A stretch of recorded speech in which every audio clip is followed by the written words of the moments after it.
Don't play with it, don't play with it, don't play with it. Don't play with it.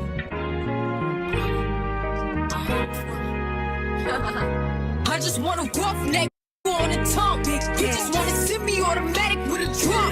Ask me if I'm finished now, I just begun. I ain't giving out no 90 to no just for fun. Are you done? Other man, I don't know no other man. You like 100 just for 100 bands. I don't even got me 100 bands. I'm still gonna make me 100 M's with 100 plans. Give me peso, extendo. I carry just like a Prego. Beat around with call Petro. Suck it, I should've knew it from the get-go. Don't play with it, don't play with it, don't play with it. Come on, baby, don't play with it. Just lay it. Spin or play it. My hitters don't play with it, don't play with it, don't play with it. They stay with it. I'm okay with it. It's when they come to me, they'll play.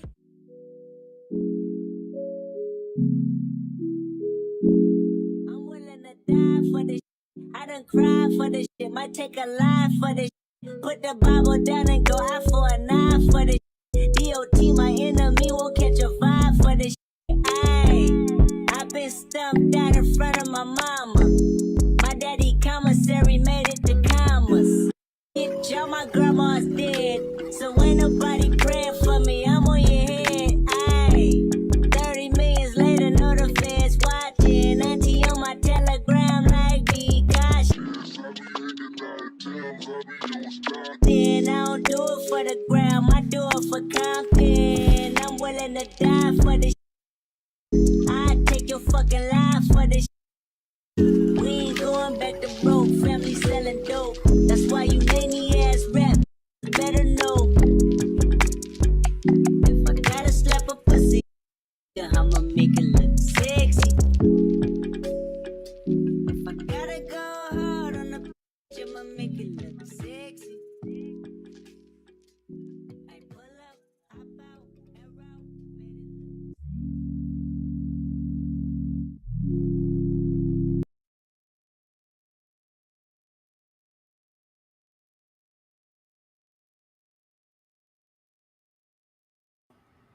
All right. Hello, everybody. We are back. We are back with the rest, well, some of, with episode 3 and 4 of season 2 of Insecure. The way I'm excited because, of course, we have some lovely guests backstage, but this retrospective has been real. It's really clear how we can see some things now watching this show that we probably couldn't see before, because I was eating up everything Issa had to serve. This go round, I was like, girl, Issa have several seats. But if you are just getting here, be sure to show love on all 3 platforms where we are streaming. Be sure to hit that like button and let us know your thoughts on the show. And most definitely drop low and let us know what you think about the commentary, what you think, you may want to see next. Like, y'all have to communicate down there in that chat, not just in the chat, but down there in the comments as well. We really, really appreciate that, and go back and read and get into all those feels. But I'm gonna bring Ashley out with that sweet perspective first, because I don't know how you feeling about these 2 episodes, which I'm excited for. Ashley, are you ready to get into all things? I am definitely ready. Definitely did not hit the same, but was definitely happy that Lawrence gets called out. And he got what he deserved in a couple of capacities in these first 2 episodes. So I was here for that portion. Again, I too was an Issa stan, an Issa apologist, if you will. And now I have to double back, because I don't look at my good sis the same anymore, or Molly for that matter. They're both different. I will say, like, I've been favoring Molly a whole lot more than I did before. Like, I'm like, you know what? We were really sleeping on Molly. Molly is a really great friend to Issa. And thus far, from season 1 to this one, I have not seen a whole lot of reciprocity. But that girl. It's not just us, y'all. It is not just us. This young lady has not been here for quite some time. We got to change that. We got to have Monique in the spot a whole lot more. Monique Nicole, are you ready to get into all this? Baby, I have been ready. Hi, ladies. Thank you so much for having me. Appreciate y'all. I have you been rocking with the retrospective? I know some people may have watched this before. Like, is this your first time rolling up on the show since it aired, or No, have you so watched it even since? when the series was still on air, every like 2 years, I would do an Insecure rewatch. So this is Mhm. probably my third or fourth rewatch. And I think I'm gonna dive in like now that I have y'all to rewatch it with me, I might be texting y'all like, y'all, what y'all like? It's just like as she said, like I do have a little bit of a different perspective this time around. I'm a little bit older, now and wiser. And I just, yeah, this has been very entertaining to rewatch it. And I'm happy to, I'm happy to dive into this episode. There's a lot to discuss, ladies, a lot to discuss for sure. Absolutely, absolutely. Because even if it's whack, you can still get some No, head. hey. I just needed to group these things together with this first episode. Y'all, getting into episode 3, Issa is not only an awkward black girl, but we're sexually awkward. we are just. I'm like, girl, if we can't be unawkward with the Luke James Yeah. girl, who we supposed to be Yep. unawkward with? But the second time's the charm in this episode. Issa is in the mode of convincing herself to start a hotation and really be out here not only dating, but having, a little careless sex. What does it mean? Nothing, because I'm trying to get in and get out. But we can't even get into it without a whole bunch of tee-hee-hees, all laughing. And I was like, girl, you wasting some good man. All right. We ain't got time. So we'll be over there playing with Luke James, Issa. But we just couldn't get right there. So this entire third episode, she's trying to build herself up to do it and trying to think about. I was like, baby, you don't even got to work this hard, Issa. Just set up a smoke signal. They'll come. But Issa doesn't know that. What I do appreciate about Issa, even though it is really over the top sexually, how awkward she is, especially when we get into Neighbor Bay and the headboard and the position, and I just get Issa, girl, just get right on that man and get out of there. We ain't got time. But I do appreciate that when it comes to black women and sexuality and virtue and the prowess, there's always this innate, like automatic, we already know how they are. They just, Issa's like, no, this is a representation of something else. Not only am I probably not all that great at it, but it takes me some time to gear up to it. Not just that she's sexually awkward, it's also this is somebody who isn't Lawrence. Once you've been with somebody for so long, there is a need to just be comfortable, and you don't have to try and the tricks and worry about, does my body look okay? Am I doing good? Because you're with this person. Something new can be scary. Ashley, even if it's whack, you can still get some head. Go Go for it. for Go it. Go for it. for it. Go. Ho for it. Ho for it. Ho. You know what I mean? Like Yes. we got a hotation going on. So here's the thing. I'm never going to shame anyone for their exploration or what they decide to do with their coochie. Their coochie, their business. However, I do feel like it always results in failure for women. I feel like that most of us, not all, because women are not monoliths, and there are some women who can hop on a D and be fine to hop on another one the next day. But a lot of women actually catch feelings. You know what I mean? We actually catch feelings. So while I get she feels like she was locked down with Lawrence, she just climbed off of Lawrence's D, and now she's ready to venture out because she thinks in her mind that this is somehow going to fulfill something for her. And we know, because we've seen it before, it's going to result in, maybe making some poor decisions while she's out there. Luke James, I would never fumble this bag. Girl, if I got to put tape over my mouth to shut up so I don't mess it up, that's what I'm going to do. This was a waste. This was a waste of a good dingling. I absolutely know it. Luke James is a freak a leak. I just feel it in my spirit. And the fact that you didn't get it on with Luke James and got it on with that big-headed neighbor of yours who wanted to titty F you where there's no titties to speak of. Ooh. I questioned his sanity. I questioned if he was all there. I questioned if he was delayed and on the short bus, because I was like, what are you going to do? And I love that I respectfully declined. I've implemented that into my vocabulary. I like that a lot. But no, this is going to be a path of failure and destruction for Issa and her self-esteem. And I want more for her, and I want her to want more for herself. But I think this is just part of her growth, her healing, her getting over Lawrence, even though I think she's going to end up worse than where she started. Well, actually, I think for some, if anybody is of a certain age and they're a child of that era of Nickelodeon, I'm sure it was a big thing to be a grown millennial now and see Leon Thomas. I think now he's mostly, if you're not aware, he's the musician and the bops and all the good stuff. But Leon is from Victorious. He was in those Nickelodeon streets, so he was over here like, I'm grown. Y'all see this ass? Y'all see me trying to girl? If you let me And give him another to the titties, thing, I will. if But you're gonna do all this, Issa, oh, I didn't. We need a full frontal clip. Huh? Oh, you wanted to If see it what was Leon all was to packing? that extreme, like, oh, okay, neighbor Bay, I see you. We Well, need y'all know Hollywood is biased when it comes to nudity with men and women. So the closest thing we got to that was what's the show with oh my gosh, what's the crazy show that I'm thinking about on HBO with damn it. Damn. Obviously, you don't know all the shows HBO have, but maybe it'll come to you. Like, what did you think about Issa and her being so sexually awkward? I don't even know how I'm gonna follow up after Ashley, but okay, so the sexually awkwardness I can relate to an extent.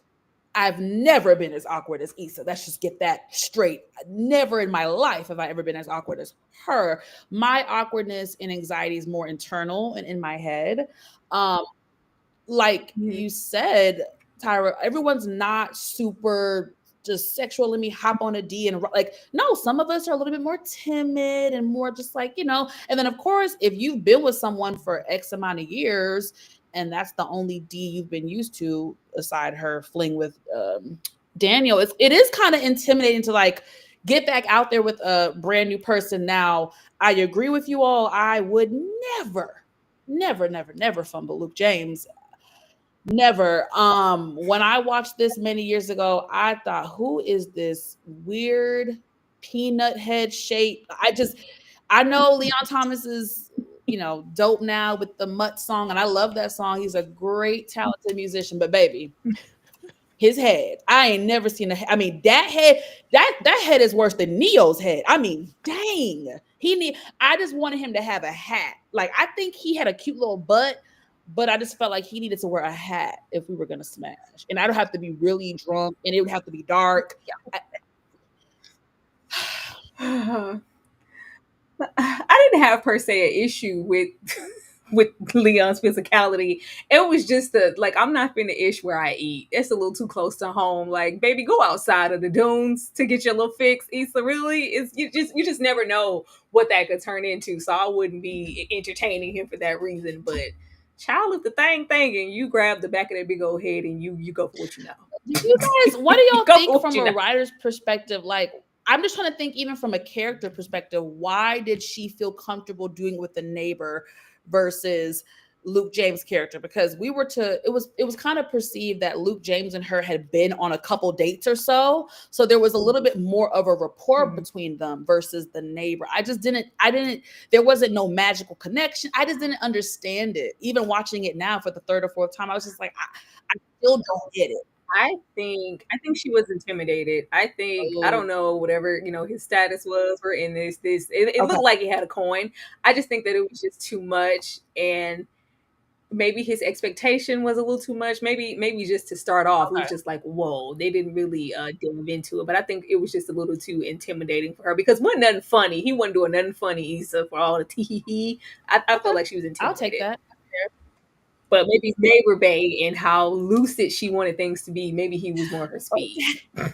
Child, 'cause baby, I wouldn't have played with Luke I James. don't Girl, care if please. I was a virgin, baby. I would have definitely fucked it open for Lou James. But what I didn't pay attention to, probably the first watch of this and all the hotation of it, since the beginning of the season, we've been getting notices in the mail. we've been getting all type of information that says, baby, the clock is ticking. You are eventually about to be evicted. We're doing rent increases. We put notices on the door, noise, and noise complaints and this, and like she's like, I'm not making any damn noise. And why are they on every single door? Because they're doing strategic things to make sure that we get all of these tenants out to make room for the new.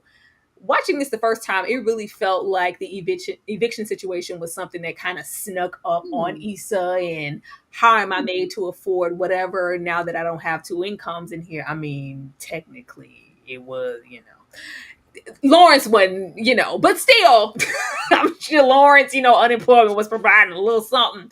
But it's just like, baby, you had time. And I feel like, is it all about the rotation, or are you just using this as a distraction? Because you just not even acting like you have a notice on your door. Yeah. So from my recollection, for most of the series, Issa was always kind of broke. You know what I mean? She always kind of was struggling with money. I'll never forget the scene with her and Kelly. Kelly was doing her taxes, and it was just a whole yeah. So from my memory, she's always been kind of what's a better word for broke? I don't know. In a financial bind. I'm in a bind, Nate. You know what I'm saying? So the notices on the door though, I think those were legit because remember, she had just had that house party. That's how she got the fires, the stain on the wall. So I just assumed that noise complaint was legit because she did just have a loud ass. But they were on like because they probably didn't know where door. it came from. You know what I'm saying? They probably didn't know which unit, necessarily had the party, but they probably just got, this is just my assumption. I could be wrong, but that's just how I took it though. Well, Ashley, how did you feel? Like, I feel like if I'm in the trenches with this, while we're starting this rotation, we should be prepping to know what we're going to do next because we're not going to be living here much longer. It feels like she was just trying to cover up her real problems. Like she tried to paint over that stain and that smoke, the fire on the wall. I'm just going to paint over it and act like it's not there. Like, no, baby, you're getting evicted soon and you're not prepared. Yeah, I do. I think it was a pleasant distraction that she could kind of justify in her mind because now it's over in this long-term relationship. And Issa, as we've seen in season 1, we see now she's not a very direct person. She tends to brush things under the rug. She tends to put herself in different situations so she doesn't have to deal with Lawrence. If we go back to season 1, right, I'll just go to Molly's and I'll just ignore the situation and act like it's not a thing when it's absolutely a thing. So this tracks for me. Issa is a broke girl real bad. And she's chosen this life by working for this nonprofit. And at this point, when you know the whole story in totality, we know that she's not walking in her purpose. She's not motivated. Ambition is not it. She's really just holding on, which a lot of people do. And I think what makes it so valid is the fact, or why I connected with Issa, because I think when this first came out and I was watching it, I was probably in a similar space in terms of, I'm just gonna work this little 9 to 5. I'm gonna do this, I'm dating, I'm doing all of these things, but I'm not really ambitious or focused on a goal. I feel like I'm kind of drifting. That's what I get from her up until this point. Issa's literally just drifting and going with the flow. I'll deal with this when I absolutely have to, but no earlier than that. And what's better than a brand new a rotation, Tyra? What's better than a rotation? That'll keep my mind off of it. Absolutely. I don't know them problems. I do think, like I said, for majority of the series, she was stagnant. Career wise, there wasn't much dialogue. Initially about advancement or real career goals. That didn't really happen until later, it was beautiful to see because I can relate to. I wasn't always this ambitious, but I do think with ambition, people don't talk about it, but it really stems from you actually have to believe in yourself. You actually have to believe that you can achieve X, Y, and Z, no matter how hard it is. You have to do that. And I don't think Issa was that secure at that moment. Sorry, no, that wasn't intentional, but you know what I'm saying. I actually really do think she was insecure at that time in her life, and I can relate. Yeah, Lord. Thank you so much, Bookworm57 for the $4.99. Thanks for letting me vent. Currently enjoying So the panel. thank you. Thank you. That's all we want. Yeah, I just, I don't know. It was the mother in me, girl. We about to I get get put it. out. We got You're time for right. this rotation. You're right. We got time for this avoidance right now. Like, but once again, we can always go to Molly's. But yeah, we got some of y'all, not everybody. Oh, why stir the pot? Frida, Mr. Gaines' bias is working in our favor. We are right back to where we were last episode, where Frida is uncomfortable because what now? We're finding success here. We're finally having a lot of children here who are signing up for the We Got Y'all course and taking the assistance to make the program successful. But it's only Black kids because we know Mr. Gaines said we got to stick together. Anybody who look like they south of the border, you can't come. I'm not vouching for you. You can't come over here. This is a Black space, and we're going to create that. Issa, as we know, we were never really here for We Got Y'all. This is a soft place to land as far as a job. Issa and this degree from Stanford, as you put in the chat, child, what is it in? I would love to know that. And how do we end up here? Because since we've met Issa, she's been over We Got Y'all. And since we don't really care, we're not forward thinking, and we're feeling like, well, Frida, here you go stirring up trouble. Why make a racket and a ruckus where there doesn't need one? We're successful, right? Let's just be thankful for the opportunity. Where I'm over here with Frida, girl, don't mention my name to the boss talking about we couldn't be successful. I couldn't do it. Don't put me in this, because if it comes out that We Got Y'all is being biased, who's going to take the brunt of the blame and maybe lose their job because we're making this cultivated space for only Black children and excluding somebody? This could backfire, but per usual with this job, Issa does not care until it's threatened and she's about to get fired. Woo, Monique? girl, that was a mouthful. Yeah, no. So from the from the very first time I watched this series many moons ago, I was on Frida's side in this scenario. Like, sure, on one hand, for a little bit, I understand Issa's like, hey, girl, like, we're used to having 2 bodies in here. We have like 25. Let's like bask in that. But Frida was right. You know what I'm saying? And that could be a major liability. And if you just continue to ignore that, yeah, the blowback could get on them. And so I stood with Frida. I really understood where she was coming from in this situation. And this just showed me more of how Issa is very passive sometimes. And I don't think I like passive people too much. Like, you can be passive in some aspects, but I just feel like Issa's just too passive and too avoidant for everything. And that just kind of rubs me the wrong way. I'm just going to say this because you mentioned it earlier. I do feel like in this rewatch, I am getting more irritated with Issa's flaws. Like, I noticed them years prior, but I think it's irritating me now in this rewatch more than it did years prior. Yeah. Yes. Ashley? We got y'all. y'all. Some of y'all. We got y'all. Some of y'all. Because we approached this in episode 2 because he was making crazy statements, and it was like, all right, like I clocked it, and I know I asked the question, was it time to address it then? And Issa's like, well, it is right. It's working. And this was my project. This was my school. If anything, comes back on it and We Got Y'all can't be here, it's going to look bad on me. And I'm trying to grow. I'm trying to live. I'm trying to do whatever. But you're really not. And I honestly think that this is real life. I've seen situations, and a lot of times we see it in reverse, right? We see this in white spaces. We see this in Latino spaces. We see this in other spaces.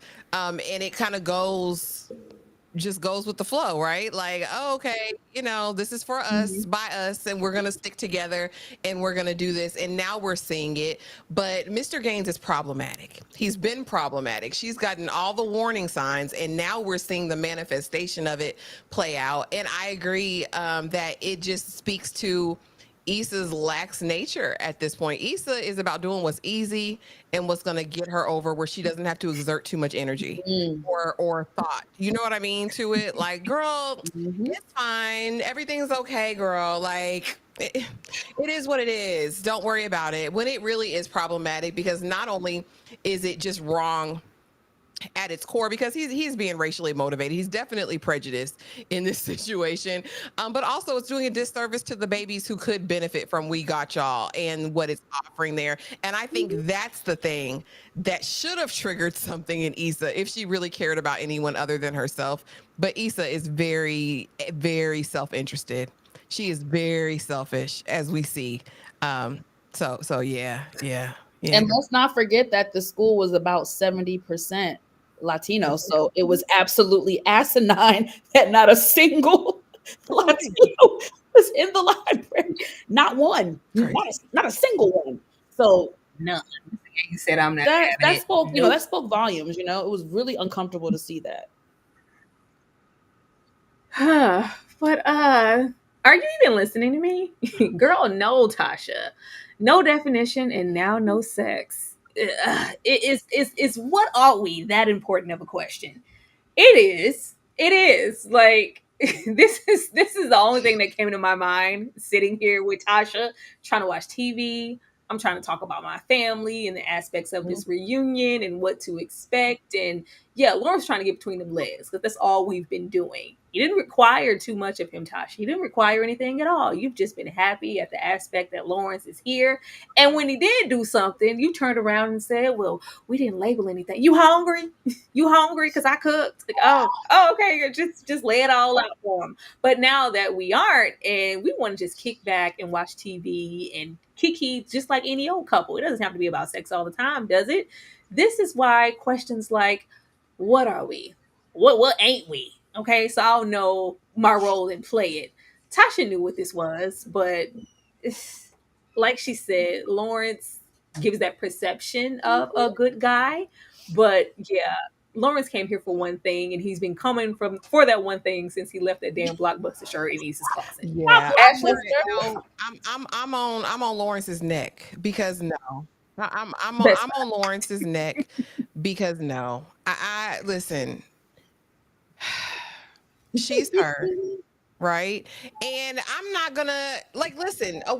She can do what she did, right? Which was be very accommodating, be very amiable, be all of those things to him, be his safe place, his soft place to land, and all of that. And he could still, at the end of the day, be a good person. I loved her reading an assessment of him later on in the episode, but in this moment, I think she can expect, if he's purporting to be this good man, Savannah, I can expect you to do the right thing. Now, should she expect more? Should she have started out better? What makes you laugh definitely will make you cry one day. How you got him is how you gonna keep him. I mean, I get that part, but I still think with him professing to be this good man and all the things that happen to him, he should be coming differently. Here's Lawrence's issue. And I rue the day I ever said I was Team Lawrence. I don't know. I must have forgot.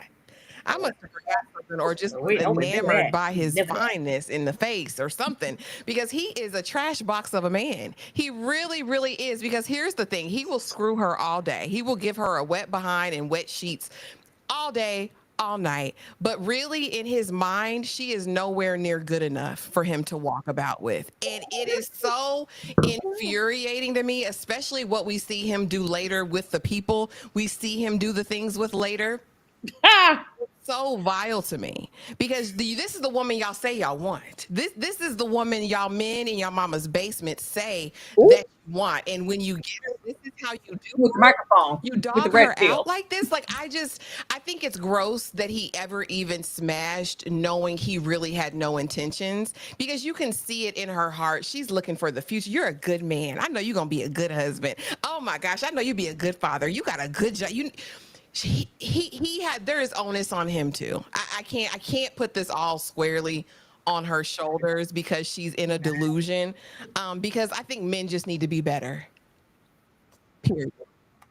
I can't do it, Ashley. Like, I'm gonna get to Lawrence, but I need Tasha to be accountable. Don't let this man in your space. If I'm like, ma'am, we grown, we big grown. You made it easy, and he's treating you like you're easy. I don't have time to handle you with kid gloves. Like, if I've been coming over here to smash you for however long, and now you want to set a boundary, well, I don't know that Tasha. I know Tasha, who's been letting me hit, like you said, probably raw. Ashley, you made that distinction very clear last live.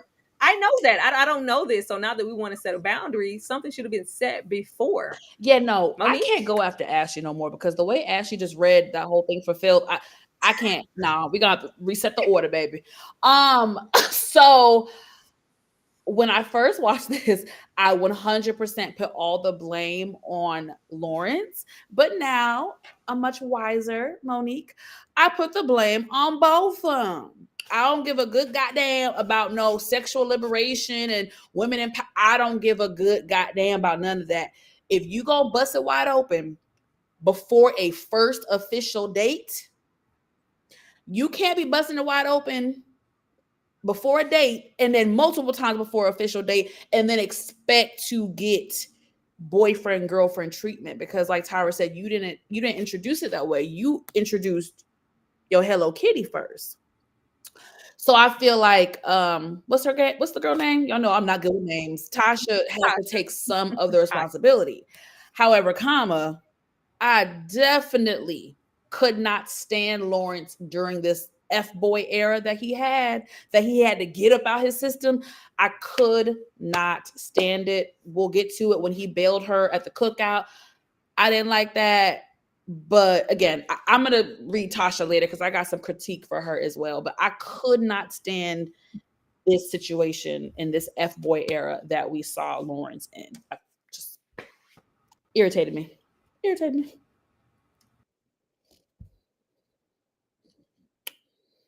Uh-oh. Broke real quick. Yeah, I agree. I think it's blame is on both, but people be hard on Tasha. And I don't think Tasha's the worst thing because no, she's not. She carries on as if it could have been something. And I do think it's on both of them. I think it's on both too. But like you said, Ashley, if I have to pick who gets more blame, I definitely feel in my spirit that Lawrence gets most of the blame. At least for me. We shall see. Man. I have criticism for her too, but I think I blame more of it on Lawrence. Lawrence, he brought a long torso and nothing else. Like, what am I supposed to do with that? No, up your standards, ma'am. With that being said, do women need a hoe phase? Like, teach me how to hoe, Molly, because I'm trying to be outside. You know how you used to be outside, but now you're trying to be reserved and get your life together and be focused on your career and get married one day. I've never had that. I've never been fortunate enough to be a hoe. Can you teach me how to hoe? Like, if she's like, no, hurry your slow walking ass up. This is my sexy walk. Like, Issa is just bad. It's just all around bad. We can barely hold a decent conversation with a man, be alluring, attractive, be flirtatious without it being awkward. But, Molly doesn't have that problem. So can you teach me how to hoe? Actually, I'm going to come to you before I give my answer. Do you think that every woman should have a hoe phase at least once? No. I don't. How can I put it? No, I don't, because I don't think every woman can handle a hoe phase. Again, like I said, I think a lot of women want to assert this kind of masculine tendency of, I'm going to go out and conquer, and we are built differently. I mean, as much as people don't necessarily like that, I think intrinsically we are built differently. And while some women can, I think, that's fine. But I've seen a lot of women go through their hoe phase and it never ends well for the woman. Like 9 times out of 10, I won't say never, but 9 times out of 10, it leaves them heartbroken. It leaves them shallow. It leaves them feeling run through. Not saying they're run through, but that's how it leaves them. And at the end of it, a lot of times they have nothing to show for it. So no, I don't necessarily equate liberation with promiscuity. Personally, I don't. But again, I don't knock if anybody feels like that's part of their exploration journey. I've just seen it go bad so many times. Do some? Maybe. Maybe it does some women well. I just haven't seen evidence of a lot of those cases. Well, me on the other hand, spoken like someone who didn't get a whole phase. Go get your whole phase, okay? Go and have your whole phase. I'm going to tell you why. Like, I would never, like now, I feel like, especially younger years, it's so ingrained to be sad and preserve and do this and handle, yourself accordingly as a woman, and be protective over your box, and all those things. If you are being safe, if you are thoughtful, with who these partners are. I'm not saying every Tom, Dick, and Rary they roll up and offer you a double cheeseburger. No, that's not what I'm saying. If there is opportunity for you to experience other men and maybe be a little bit more risque in a way that you probably don't want to be, in your 40s and 50s, like, yeah, I'm trying to be settled thin. But there's just so much growth that comes from dating multiple men, having different sexual experiences, figuring out who you are, what you want. I know mentally there's a sense of, okay, these are the things I want out of a man, and these are the things I want out of a lover, and my sexual experience and desires, this, that, and the third. But a lot of these things are like formulated to me. It's just like the expectation, because I'm a woman, these are the things I should want. I would like sometimes like to be on the other side of, well, I've experienced these things, so now I know that this is what I want. I would never want to go on with unchecked boxes of, I wish I did that. I should have, why didn't I do that? Because mentally I was maybe like, okay, but what would that look like? Like, I can't be out here with, you're worried about how you're going to be perceived. And if you have a window to just, I don't care about that. I am who I am, regardless of those things. And if I want to be a serial dater, if I want to sleep with multiple men, I should be able to do that. Because it's definitely a different notation with men. They do it all the time, and it's very unchecked. And we know why. We ain't gonna get into that misogyny and that. But it's a different notation when it's a woman. I feel like there is a narrative and a pride to be taken in. I'm doing that. I did it. I enjoyed it, and now I don't want to do it anymore. Now I'm taking something serious. So if you are, I would say, younger, and you want to have a hoe phase, go be a hoe. Monique, what about you? Go be a hoe. Okay, so this is very kind of multi-layered for me, right? And I actually agree with both of y'all's perspectives. I agree with Ashley in the fact that not every woman is capable of a hoe phase. Um, I definitely stand with that. We like to think we can do the things that others do, and we're not all the way built to just be getting D down and then not catching. I'm not saying every woman catches feelings, but it's just, hello, let's be real about it. And then I also agree with you, Tyra, on the benefit of having a quote unquote hoe phase. For me, I never had a hoe phase. For me, I call it more like a promiscuous phase, or like a dating like phase. You know what I mean? Like, because for some women, a hoe phase doesn't always have to mean sex. It could also mean just, girl, I went on 3 different dates this past 2 weeks with, like, it could be like, damn, I'm big pimping. Like, cause even me, I'd be like, shit, I'm pimping this something, I'm pimping. I don't gotta sleep with nan one of them, a bitch. I'm going out with Tom today, Harry tomorrow, Stephen. Like, that could be a whole phase. That too. Some people will equate that to, just how you perceived as a woman. Oh, she always out with a different dude. She ain't out with a hoe. Like, you're gonna get that notation regardless. Even if that's not a hoe phase to you, you're gonna be called a hoe.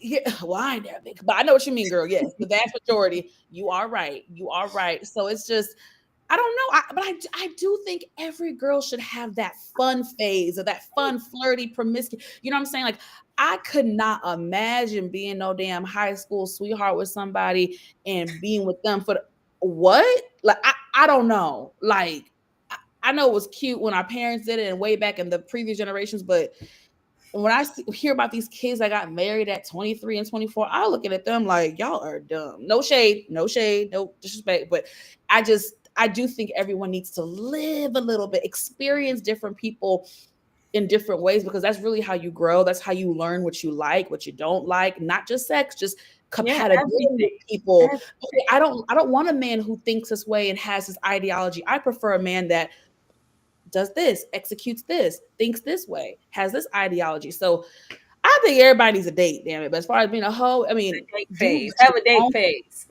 Have a date phase. But listen, if you want to bust it wide open, bust it wide open. Just, you have to be emotionally and mentally strong, and don't catch feelings. And most importantly, be safe and protected.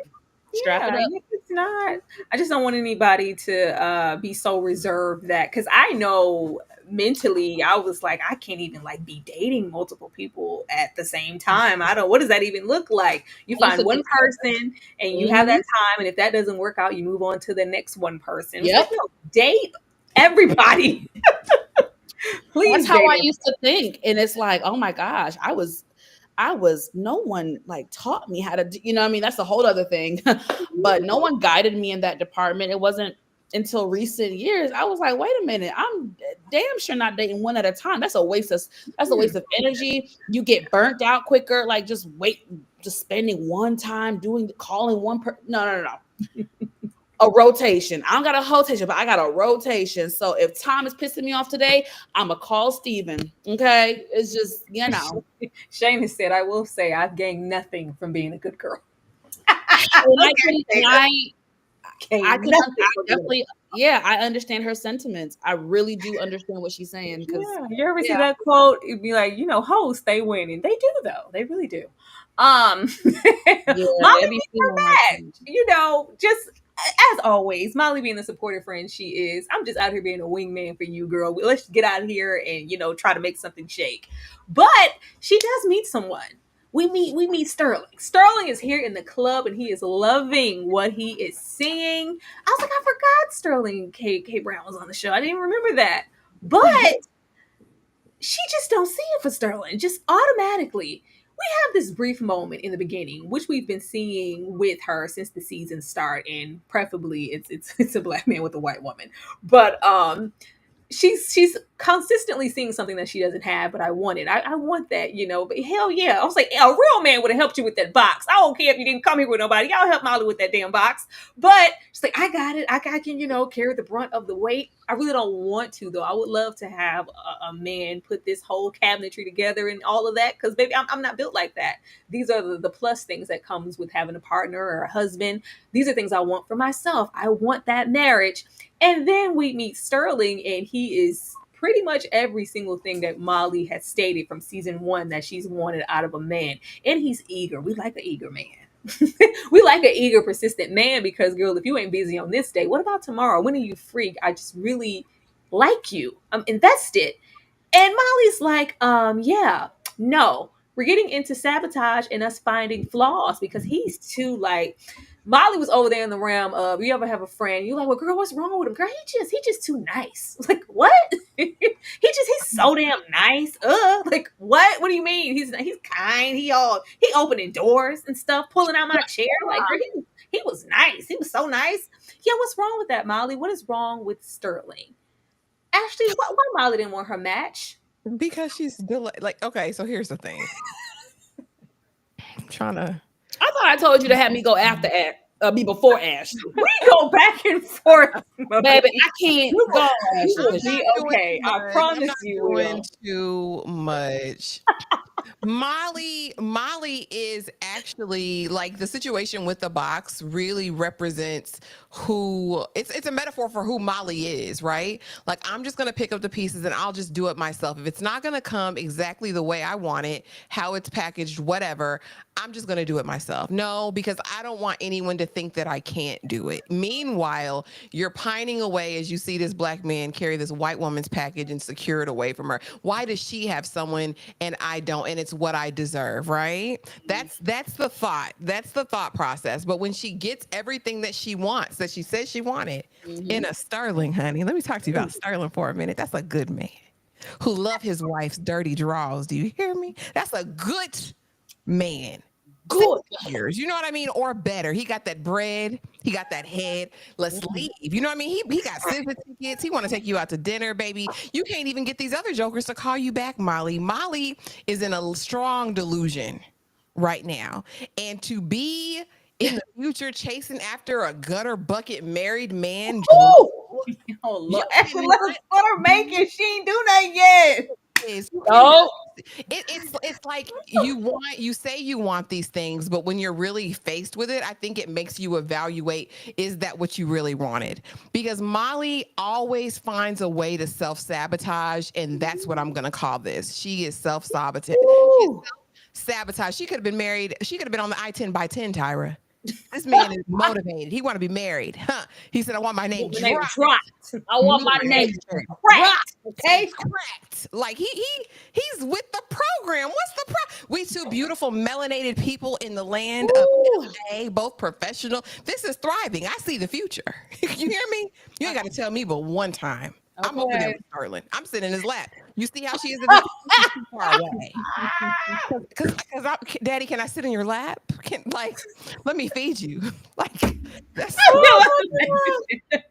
After said, did you eat today? Now this is Tasha. This is who you ask if you hungry.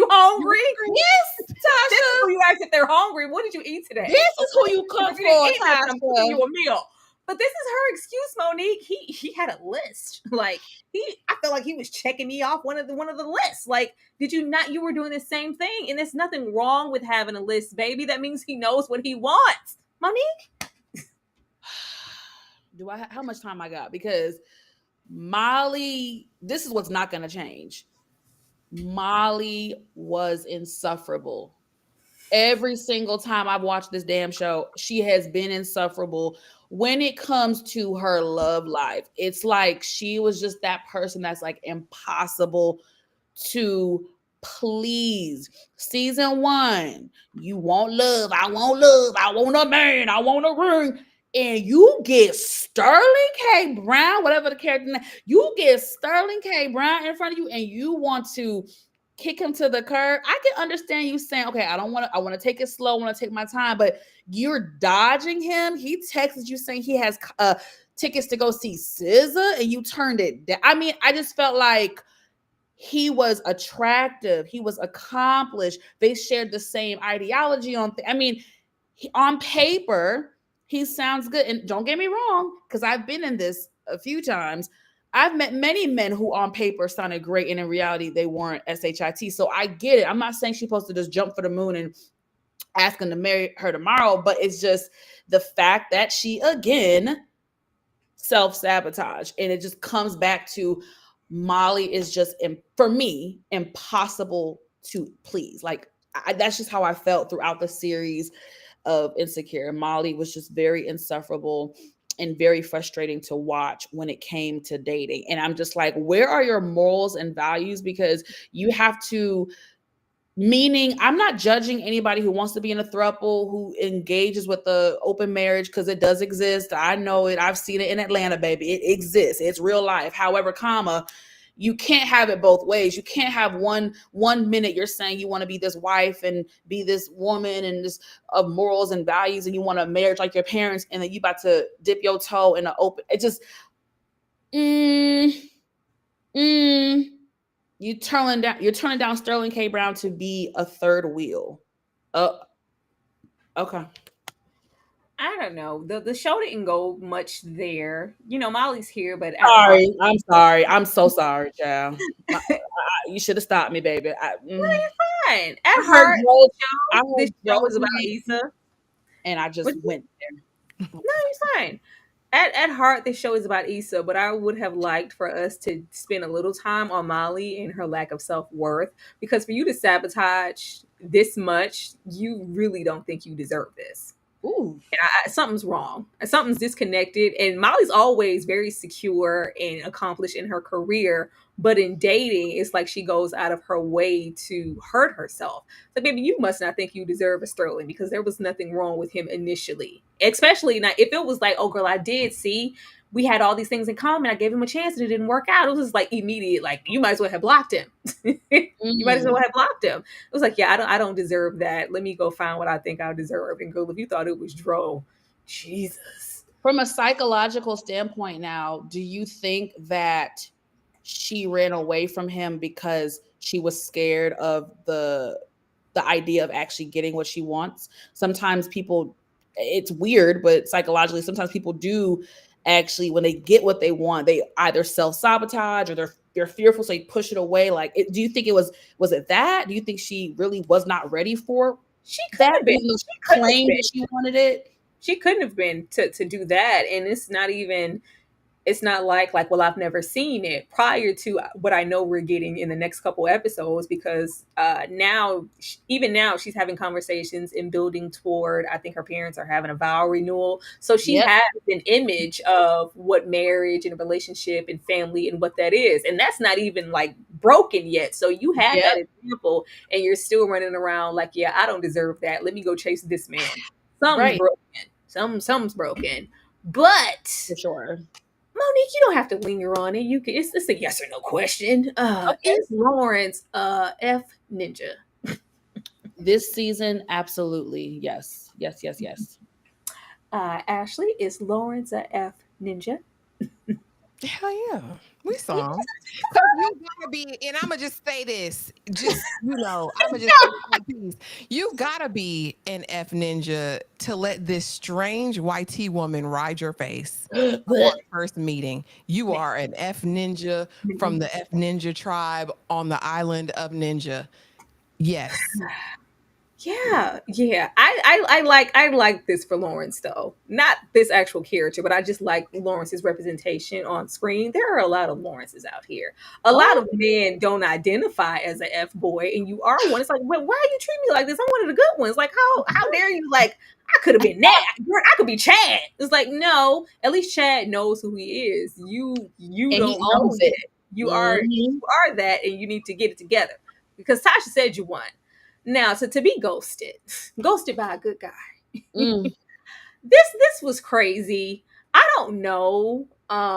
Lawrence in his little disposition this season and who he's trying to align himself with as far as what looks good and what doesn't. I already said before, Miss, I got hot sauce in my bag, and yeah, she was never going to be it. Lawrence has this superiority thing happening to where it's just not like, I want a good woman who loves me, who's about something. No, is she ambitious enough? Is she bringing enough to me? Lawrence, I have goals. I have whoop whoops I'm trying to make happen. Is Tasha the bank teller with hot sauce in her bag really going to fulfill me? No, this is sex. It's a jump off. It's a soft place. It's that. It's anything but a real relationship. He was never going to take her seriously, which is where his blame comes in because it's not that. Hey, babe. Hey, Zaddy. You trying to roll up on my family reunion? No. Preferably no, Tasha. I wouldn't, even put that. We're not, quite there. Exactly. So no. I'm sorry. I can't go. No, you signed up. Oh, yeah, babe. Yeah, sure. Mm-hmm, yeah. And then you got there and it got to be too much. The way that it looks in the show, though, it's like, look at all these black. Oh, God. Ugh. Lawrence looked like he said the ghetto. Oh God, he saw a white refrigerator and got in his vehicle. That's what it looked like. That's what it looked like. It was just like, you know what? Yeah, this is all a bit too much for me. But instead of saying something, I'm gonna lie and I got this work thing and I gotta go, but I'm gonna come back. Just wait on it. And then we go over here where we're not only, engulfed in the culture of work and I'm the new guy, and this is completely different than the Lawrence. They don't know me as Lawrence on the couch and being bummy. They know the new Lawrence I'm trying to be. Let me revel in it. Not only that, but they interested in me. I'm hot in here. And a black woman in sight, but I got options. Let me revel in them because I couldn't before because nobody wanted me. Monique, I'm gonna let you go first. How did you feel about this? Girl, I don't even know where the hell to start because you done said a lot that I agree with. Damn. Okay, so you said something. You think it was Tasha's personality? Because I felt like it was just him not wanting to be with her was strictly on the fact that, I just got out some stuff. I'm not about to be wifing you up and I'm not about to play house. So, but I do agree with you because when he went to that cookout, he was definitely giving, child, the ghetto. He was a white refrigerator. He saw the girl twerking while playing the flute. He said, is this, honey? This ain't the Oscar. Like he was giving that, but child, it's just multi-layered because this is why I got to give Tasha some blame too. I don't think it was appropriate for her to even invite him to a family barbecue that intimate. I mean, even though it was a lot of people, but just something like that. I don't think I would that soon. Like, How many dates did they even go on? Because Like, they've been on more than that one they where been Ashley on more than swear one. he made her pay for the popcorn. He said you Like, paid half on them chicken wings. That's what he said. That popcorn chicken. He made her pay half. did he even take the girl to a nice restaurant? I mean, damn. He I ain't was like, invest. He didn't invest nothing in this but his penis. That's it. That's the only investment he gave in this situation. So I gotta blame her a little bit too for being a little bit delulu, but he wasn't a butt head. Sorry, my gotta work on my cursing. He was a butt head. Like you said, he took the invitation and played the part of the good guy. Yeah, that's what he did. That's So, what it was. womp womp womp. I don't know. I don't see. And then was insulted. Like, oh, Tasha, like, that's way harsh, Ty. Like, how would you say that Whoa. to me on the phone? Whoa. Whoa, Me? Tasha. I took you to get popcorn shrimp. Like, and right as soon as good as the call was over, hey, Lawrence, you coming back? Yeah. Like, Yeah. like, let's stop pretending. Who are you pretending for, Lawrence?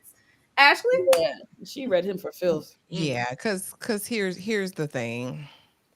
Y'all gotta stop. Just like y'all gotta stop passing out invitations to the cookout, you need to stop calling these jokers good guys that you don't know in that way. Uh-huh. Just because he's your friend and he's a good guy to you does not a good guy make. And I think she was deceived by it because here's the thing. Don't accept the invitation to the cookout if you really don't want to be there, because he did really get there like, oh, like, don't touch me. Don't breathe them. You want me to do what now? Like, baked beans? Like, this is what, I went to Georgetown. Like, and I definitely think this is a case of elitism and classism. I definitely think I am too evolved and too educated as a Black man in these streets, as you reminded me of, to ever find myself in a committed relationship with the likes of you, Tasha. That's what it gave to me. Your coochie is good. It's great. I love it. I will romp over here all weekend long, but I'm never taking you home to my people. You can't meet Chad. You can't meet any of my friend group. That's what it gives to me. And I'll tell you one thing. I don't think it also is because of the relationship, because we do see in later episodes that he quickly entangles himself with a racially ambiguous woman, if it's even ambiguity. So I definitely think it's about how he views Tasha. I think he views her as a ghetto girl. I honestly do. And I feel like he thinks he's much more evolved than that.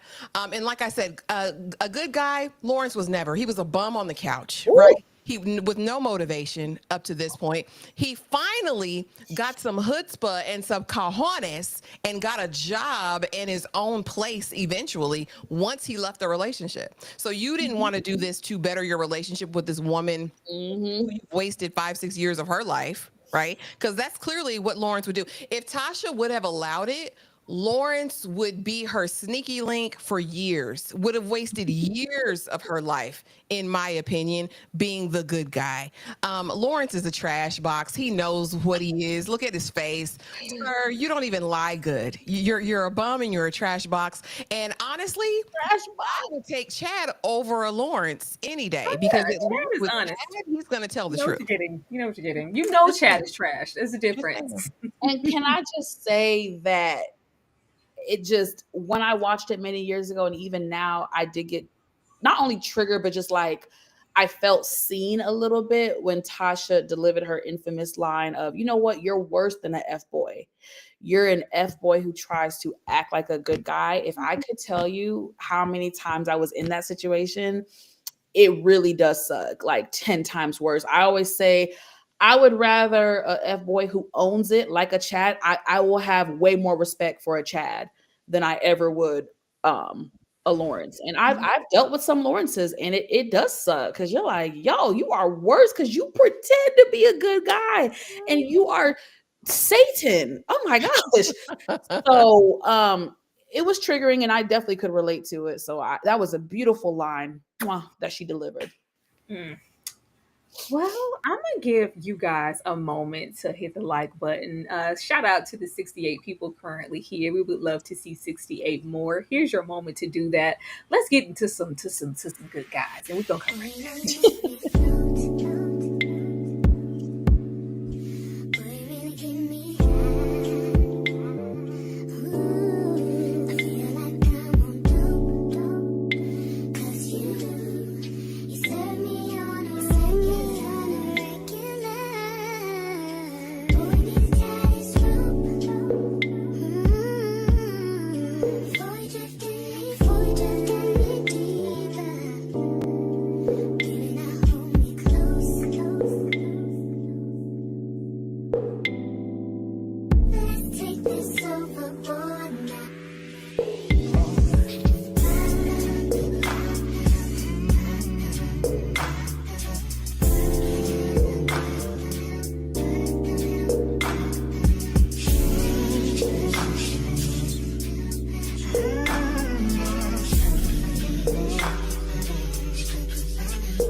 pull up with that stroke, Daniel. That's what you going better over do.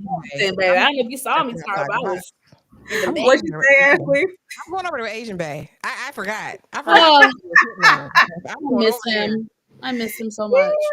we got some men to go through. Once again, for us to get to those men, be sure that you are supporting the live. Be sure that you're showing love. Be sure that you are hitting that like button. Now, let's get to the next episode.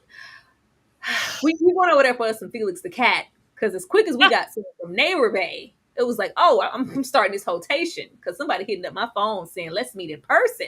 This is the perfect time for me to really get in my bag because if I can accomplish Neighbor Bay, I can accomplish anything. Okay, Issa. But why did Issa feel like she needed a rotation to begin with? Now, I feel like all of this masquerade of a rotation is Issa trying to be something she isn't. If Issa is just that sexually awkward and just not equipped to even handle just your regular date, how are we supposed to have a rotation, baby? But I feel like Issa is going through that phase of let me look like I'm okay. Because if I look like I'm okay, nobody will be the wiser. Let me look like I'm enjoying this, having, living my best life. Lawrence, who? You, bye. I'm rid of that. It's really time for me to really get out here in these streets and see what it is. Because everybody wants them some Issa, don't you? Yeah, I'm about to have this rotation. Are you though? And do they? I think people put a lot of flex on, as you should, but it's like, oh, when I get out here in these streets, it's gonna be a problem. Oh, just wait, Tyler. I mean, people are not sitting around waiting for you to hit the market, boo. They're not. So, some might, but majority of the time, someone who has been locked into a relationship for a long time could have a tendency to feel like, am I missing out on something? Did I miss an opportunity sitting up in here with Lawrence? Let me try to check every box that I can now that I'm back on the market. But I'm not going to just simply maybe date again, which we shouldn't be doing anyway. I really always felt like Issa needed a moment to her freaking self, but I don't think the show ever really just gave her that. But until then, I'm going to be out here letting people know that I'm outside. Did Issa need a rotation? Absolutely the hell not. She needed to sit her ass down and get some damn therapy. She telling Molly to get therapy, which Molly needed, but Issa damn needed to be on somebody's couch too, because the truth of the matter is, again, Issa being an avoidant, right? Issa being passive instead of really dealing with her emotions and I guess trauma, if you will, from her relationship with Lauren. She decided to just get under somebody new, and to me that was just the ultimate distraction, right? You're trying to just bandage up a wound that really needs stitches and you trying to put a band-aid over it. It just wasn't working, my love. And yeah, it was a little cringy to see because she wasn't really good. This wasn't her confident era when it came to men. This was her very awkward, weird era with men. So yeah, it was a little cringe to watch. Very. Ashley? Yeah, Issa's bad at hoeing. What? She bad at hoeing. Bad at hoeing. Issa's not a good hoe. It's Issa different. When that man said, "Do you ever change it back?" Like, nothing like your profile picture. I said, Issa isn't ashy this season. Issa done put it together. She got her little everything. Bro, it's just not in her to do. And I think that she feels like she wasted years. I think she feels well, and that's the reason she steps out, right? Because Lawrence wasn't moving. She felt like it was stagnant. She felt like the grass was going to be greener over there until Daniel played in her face and was like, "Whoa, slow down, 10 speed. It was never going to be that." And I think she's just going to get more of that as the story progresses. But she felt like she needed it because I do think she wanted to touch grass. I need to see everything that's out here. And honestly, I think Big Peanut Head Church Boy, I think he gave her I think he felt like she felt like I have motion now. Like, oh, I done pulled him. He was on my list. I bagged him. Ho for it.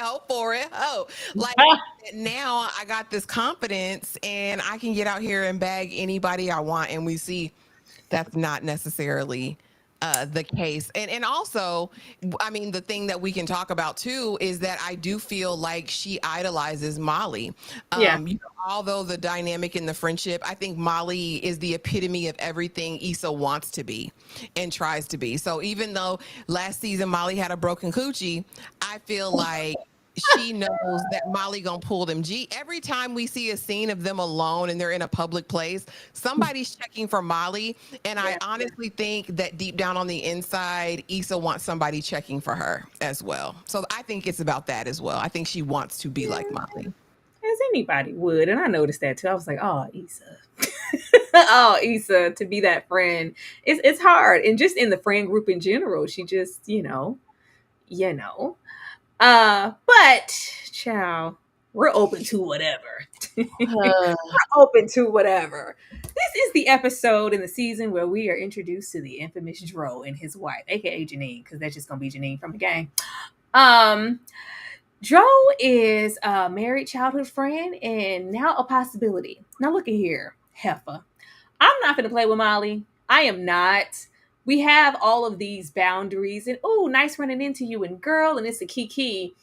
If you ever thought it was all of that, and prior to you even hearing anything about somebody being open, why were we on the floor with this married man in that way in the first place? Because kiss and grind or not, I feel like Molly was grinding a bit too hard. yep. And it's like, well, I don't think your wife would be happy with all this bump. Why were you out there? You're entertaining this because you see something that you want, and this is not your man. This he ain't even available, open or not. This is somebody's husband. Clearly, for me, it feels like Dro was maybe a what if, and hey, like, oh, he maybe wasn't this when we were in school and kids, but look at him. He found himself, he got himself together. Like, too, one day, me too. Girl, please. Like, she left that window open. I don't think I noticed it as much before, but she was down. You was down before he said anything. You were down. Like, Molly, sit down. The way that we can just throw Sterling out there to the wolves because, yeah, he's just, But Dro, now I can maybe get with that, but I'm going to play coy with it and act like I'm not all that interested because you're what? You're open. From the moment that he mentioned it and we were slow motion it for me on the dance floor, the moment she left the dance floor, she's with the girls trying to justify it. Because, like, with different strokes for different. I always thought marriage was, but maybe it couldn't be. Maybe there are situations where you could, as long as they're honest. Is it different? Like, what do y'all think? Because I'm going to go do it anyway. You remember that one time Tiffany said that, like, she don't know their marriage. He was living in a hotel. She was trying to justify it. The way she was being an eager beaver to be a side piece to this man, open or not, you're never going to be the main. The wife is always going to be the wife. Why would you open yourself up to this BS? Especially with how she's built, sense of self-importance. Like, who do you need to see if Molly's here? I want to be somebody's precious thing, somebody's wife, at the top of somebody's list. You knew that you would never be that because he's married. Like, girl, open or not, she's going to come first. You sat up there with your wig and set yourself up for failure, and it was tired to watch. Ashley. Yeah, that's because she thinks this is what she deserves. But outside of that, even because this is the epitome of what Molly thinks that she deserves, either consciously or subconsciously. That's the only reason you would go after a Dro. But I'm gonna say this, and this might make the people mad because I see y'all in the comments. Oh, girl, ill. Scared. I'm so scared. I'm just going to say, I think I know. There is something about a 6'4", 6'6" somebody.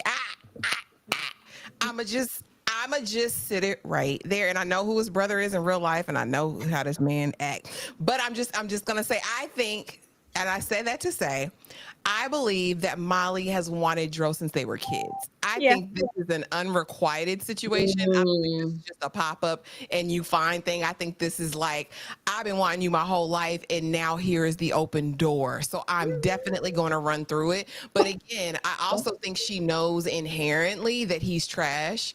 And I also think that this is her punishing herself. For whatever the reason, Molly doesn't think that she deserves nice things. She doesn't. She doesn't think she deserves good things. And I think her chasing after Dro and being satisfied with those back shots is indicative of that. Poor thing. Yeah. I just was trying to somebody, y'all. I can't lie.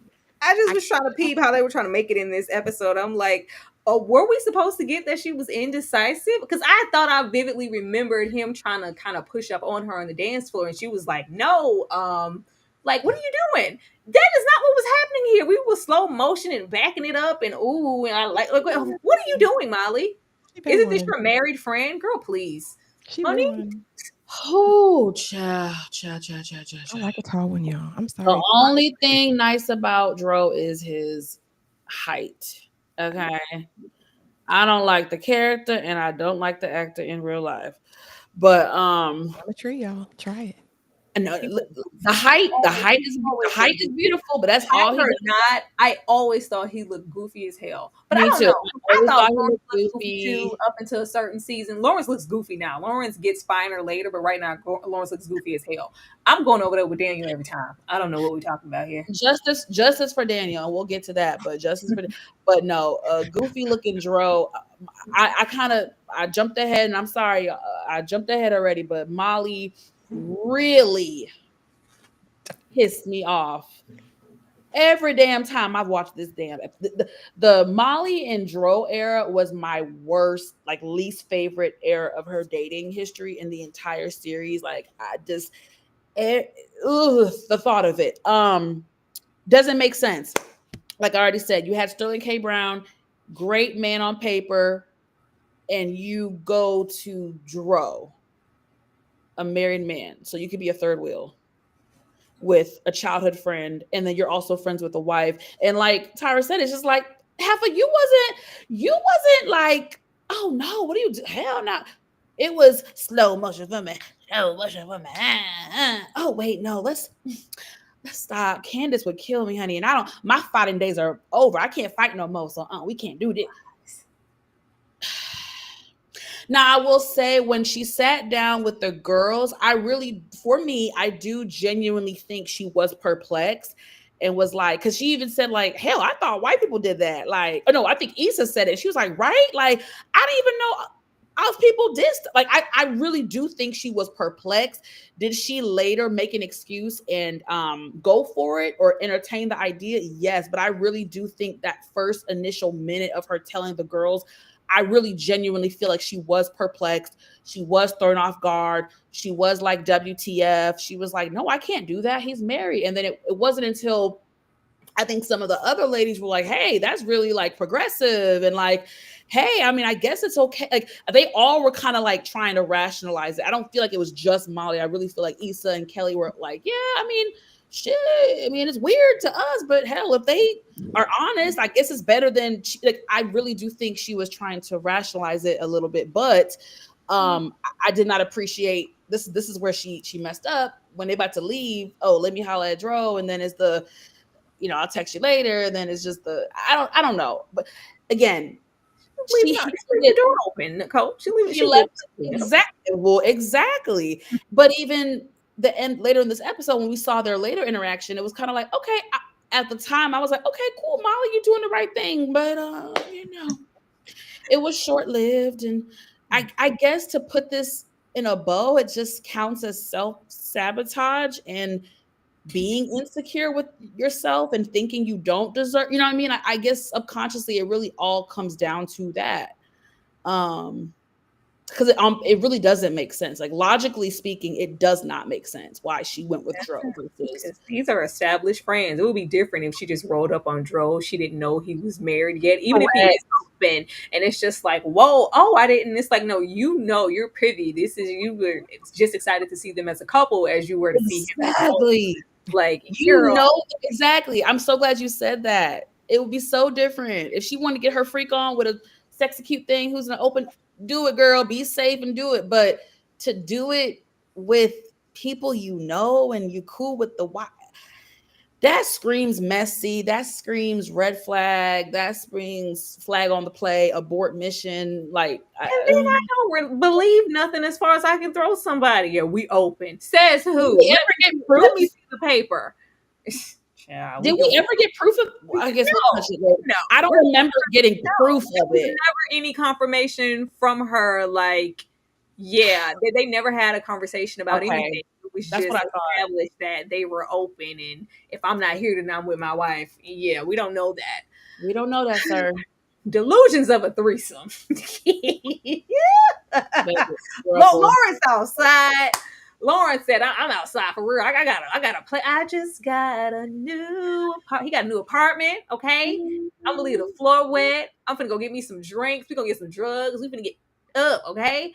But before we can even get, out of the store, two white tea women roll up and say, oh my God, like we can like buy that for you. Like, where are you going? Proceeds to take him home. Now, this is Lawrence. This is my first time like outside. I get to have a threesome. Like, I'm the chosen one. And you know what? I can appreciate this. Now, I don't know how many men would be standing on the issue that Lawrence is on, because it was good to get it just as quickly as we got it, and then we realized, like, I'm not special. I'm not the first black. Hell no, Lawrence. What do you think this is? Now, you would love for a man to go, even with whatever I just mentioned, y'all just picked me up. This is clearly something that you do. This is regular. I'm not the first. I'm damn sure not going to be the last. How safe are you? I don't know. Like, you want to have your threesome, cool, but I would think you want certain precautions there to make sure. But, hey, we're already here. We're already doing it. I really like that he couldn't get it up the next time, because people always have this notion. Yeah, I got all enough. I can please 50 women Don't talk that talk to me with the help of honey packs and Viagra. Can you keep it steady and keep it going enough to please multiple partners? Because it looks good on paper, but when the time comes, can you get it up again? And the fact that you couldn't, you can go now. We're going to snort a little coke. Like, who could really? Craig was, Derek and Darius and Daquan. Like, yeah, you're one of the many blacks. Now, some man could go in here and accept it for what it is, and I don't care. I got mine. This was good. I had a threesome, blah, blah, blah. Lawrence is not that man. Lawrence is first time out, and he's just perplexed at the fact that, so y'all just gonna discard me like that? Like I never even mattered?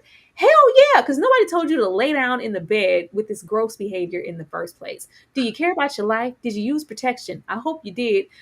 I just, you would want more from it, but Lawrence is trying to be out here in the sense of a child. Like, I knew it was good. Like, it was everything you dreamed. Da, da, da.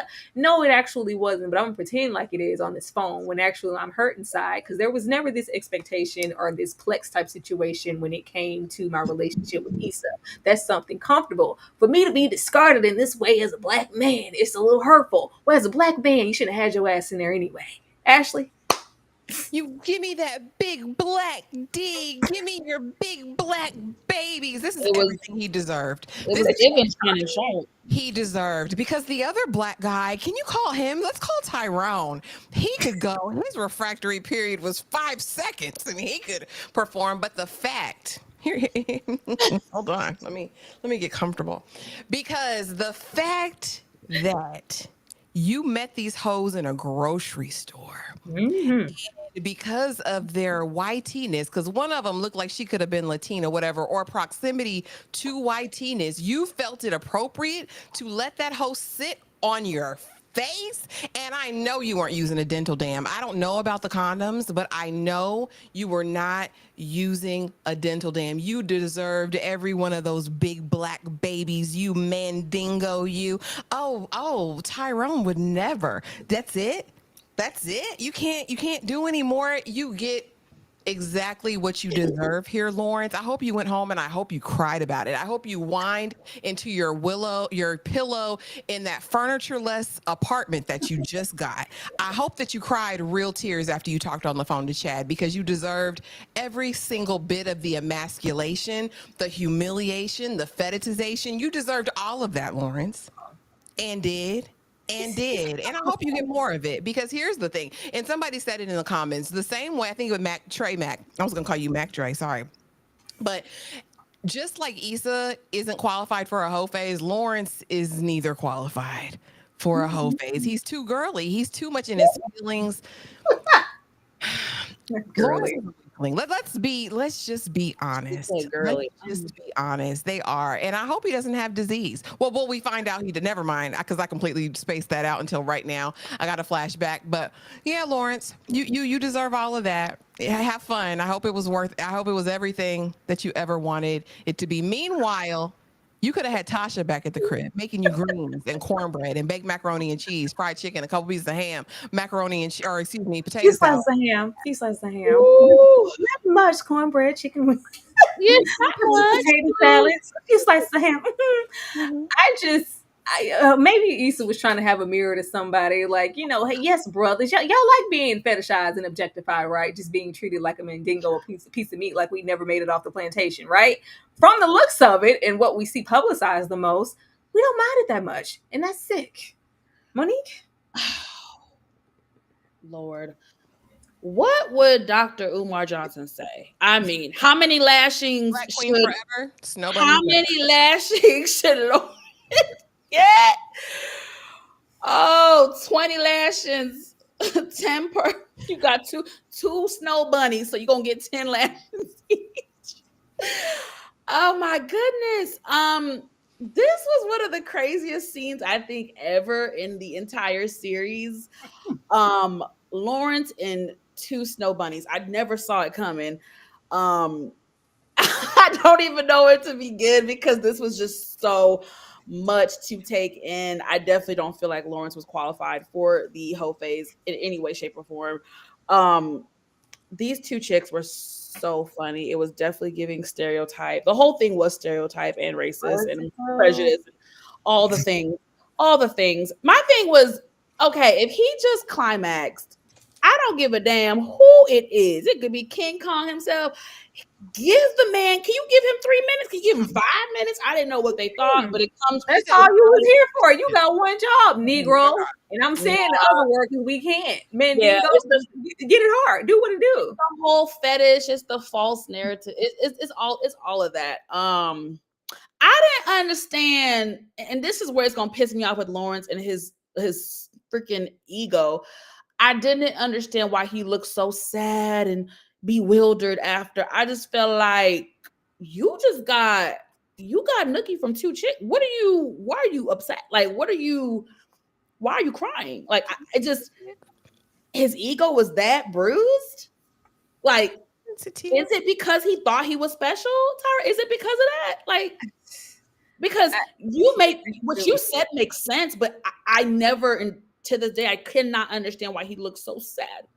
He really, he's like, oh, they don't care about me. But he wound up in front of the Dunes apartment complex. So what do we say about that? Like, good. Is it a sadness? I don't know what to make of it.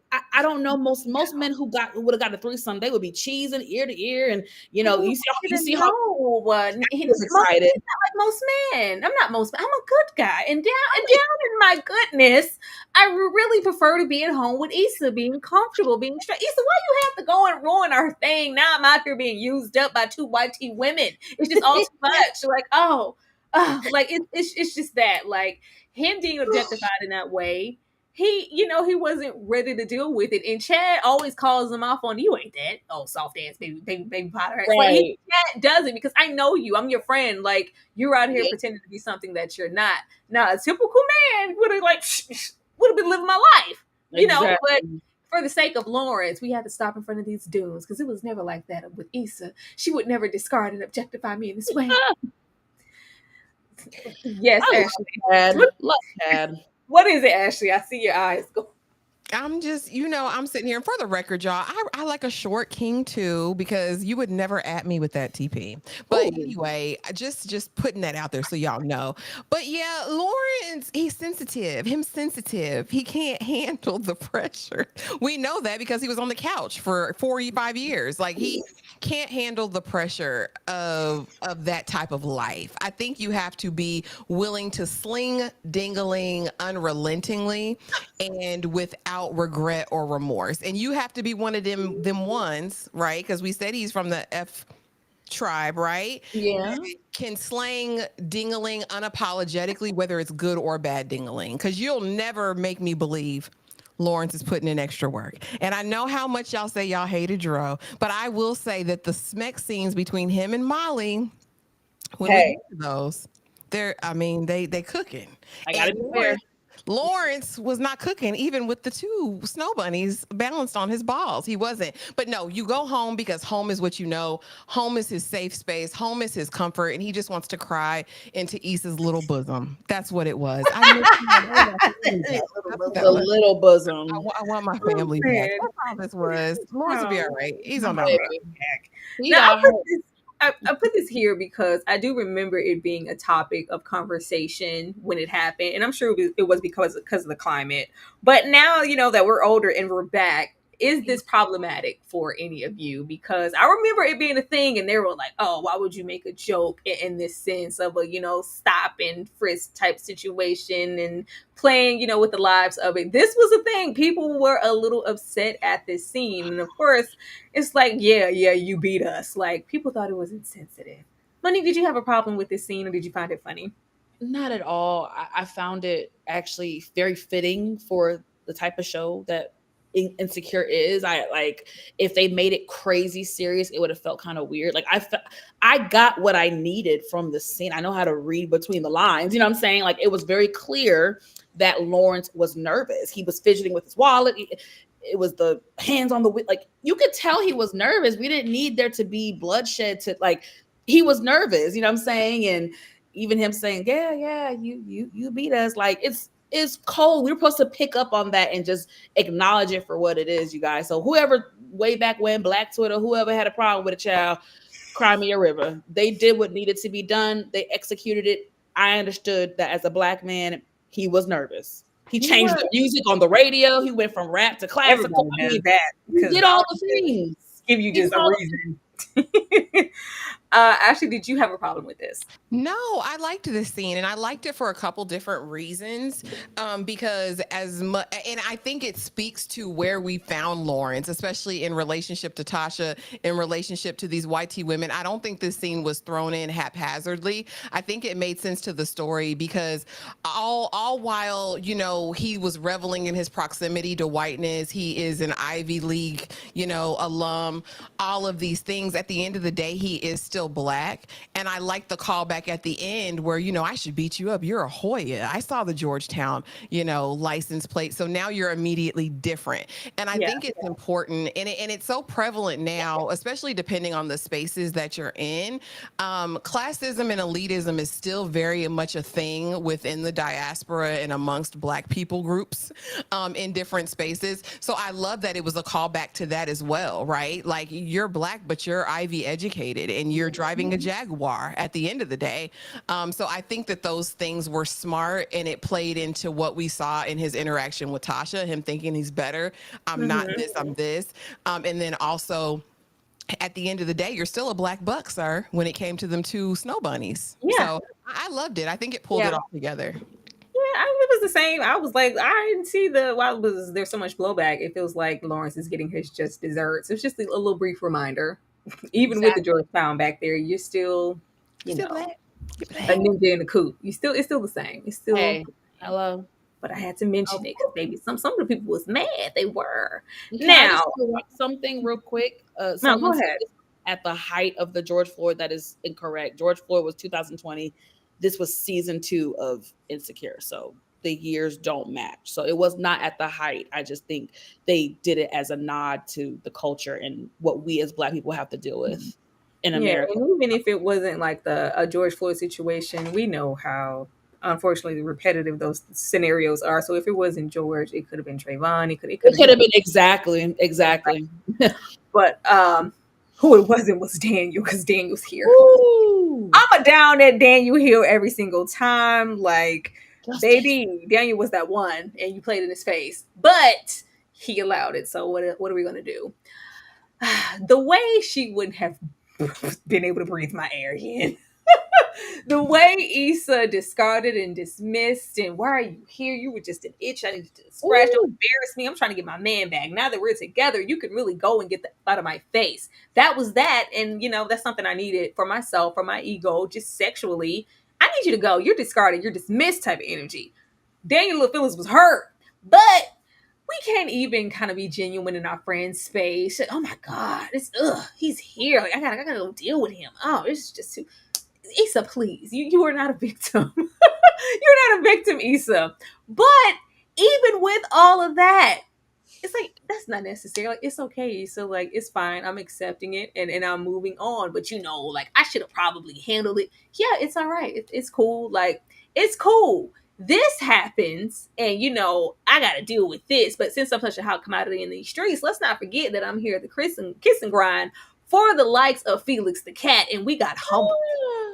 We got, oh my God, I was like, oh, he said ill respectfully. I was like, oh my goodness. And then we got humbled in front of him. Like, oh Lord. My thing with Daniel and why I always respected Daniel was because he always gave her grace. No matter the behavior, no matter the pushback, discarding him, get out of my face. And towards the end of the season, we know how much grace he gives her because grace and shelter. But okay, he like we could have reveled in this moment, like, oh, look at you with your little sad ass. He's like, oh, he just gave a little wink and an eye, like, I see it, but I'm not gonna say anything because that's not my place. If this is what you want to do and you're dating and you're out here, that's cool. Just know that I'm okay and I'm cool on it. But Felix ain't want nothing to do with that. Is this how you always look? Like, I was like, come on now, she got her shea butter and moisturizer and everything. Like, it's the same. I'm giving it to you. Like, what do you mean? Yeah, can you switch it back? I'm a decline. And that's just what it is. But Daniel had every opportunity here to kind of revel in, like, look at you. It ain't really giving what you thought it would. And he didn't, because Daniel doesn't do that. It's cool. I'm never going to disrespect you. I don't care how you feel about Daniel. Like, if I was ever going to be with anybody on the Insecure team, I'm going over there with Daniel. It was a missed opportunity, and I would have jumped on it. Monique. Justice for Daniel. And a lot of people in the comments throughout the night have been saying Daniel's an F-boy. I don't know if I'm forgetting certain things, but I'm sorry. Daniel was the best guy and the most consistent guy that Issa had. Like, and if anything, she actually hurt him more than he hurt her. So if he did, I know he did something later on in later seasons, but to me, it was justified. I don't know if I'm forgetting. I don't know if we're just being biased, but justice for Daniel. I've always felt that way from 6-7 years ago. Like, I've always felt that way. I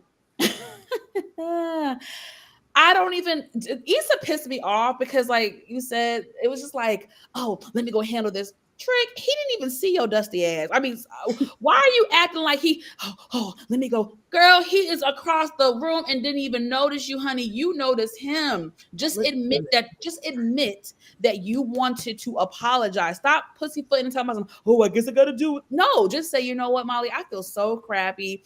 He didn't deserve that. Let me go just try to apologize. Be real with yourself. Stop trying to always hide stuff behind a laugh. I hate people who do stuff like that. Like, just own up your stuff. So she finally gave him some sort of an apology. He was kind of like, okay, girl, whatever. It happened. I'm over it. Bye-bye. Bye, Felicia. This Felix the cat situation, I thought it was a bad idea from the get-go.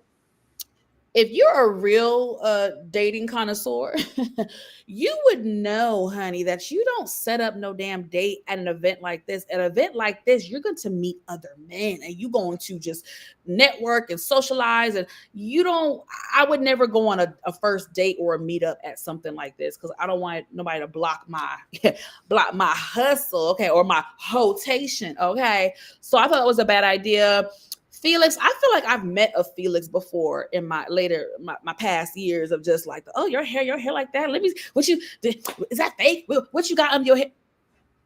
Sir, it's giving, you can't keep up with my maintenance. But anyway, that's another conversation for another day. I didn't like his attitude about her hair. He should know, as Black women, we switch up our hair. That's something that is beautiful about us, is that we switch it up and we're very diverse with our hair. Is your voice that high? Yo, boy, go in the corner and just go be by yourself. Why don't you just be alone, Felix? Okay, looking like a freaking loser. Like, just get out of my face. But I love that it happened in front of Daniel. Again, justice for Daniel. Daniel got a good damn chuckle looking at Issa, and I would have laughed my butt off. When he laughed with that beautiful pearly white smile, I was laughing too. And Tara, I appreciate you saying it because I have never heard anyone else say it, that Daniel gave her the most grace. And he did. this season and next season. He gave her so much grace. Most men, we all know the male ego is very fragile. No disrespect to our male viewers, but the male ego is very fragile. 9 out of 10, most men would never even speak to Issa for the rest of their lives. What did she say? You were an itch I needed to scratch? Most men, it would have been bye, Trick, off with your head. I'm done. You're dead to me. Like, the fact that he even allowed her to speak to him is just like, so again, I rest my case. Justice for Daniel. Justice for Daniel. Ashley's perplexed. Ashley? I am very, because I'm trying to remember what's happened between season 1 and now. I remember him brutally rebuffing her after she made an advance to him. I remember after the other portion, her saying he was just an itch that needed to be scratched. I called it even. I called it a draw. I called it a day. This relationship kind of precedes your adulthood and all of those things. They've known each other since school, because I thought more than anything they were friends before lovers. So I didn't think it was some heroic deed that Daniel has done up to this point. I just felt like it was a solid. I feel like he hurt her feelings, she hurt his feelings, and now, that's what you're equating that to be the same thing, Ashley. Yeah, I don't, because we're kind of making that jump, and it's like, well, whoa! I didn't even know at this point that you was like interested in me like that, or we were kind of playing whatever. But romantically, we've never been involved. But if you want to take it there, okay, let's go. I'm ready for it now. And it's just all of this situation with Lawrence, this, that, and the third. And then when it's convenient, I'm with you sexually and that and that. Well, okay, we're taking this to a different level. I'm invested now in the moment that I am, even as your friend, because I was your friend first. You discard me like I'm some ninja off the street, and I'm still supposed to embrace you. Nah, and not saying that I would ever want to see him standing here disrespecting a woman, a black woman, but we've seen men do more for less. I'm just saying, like, we're not going to act like Daniel is, a noble steed, but he didn't have to entertain her. He could have told her, I don't even have to have a conversation with you. There's nothing, like, he could have dismissed her. The fact that he chose to hear her out and respectfully, it's okay, Issa. I'm fine. We're fine. It's cool. He didn't have to a lot of great. Daniel really wanted a relationship with her at that time. What do you mean, right now or before?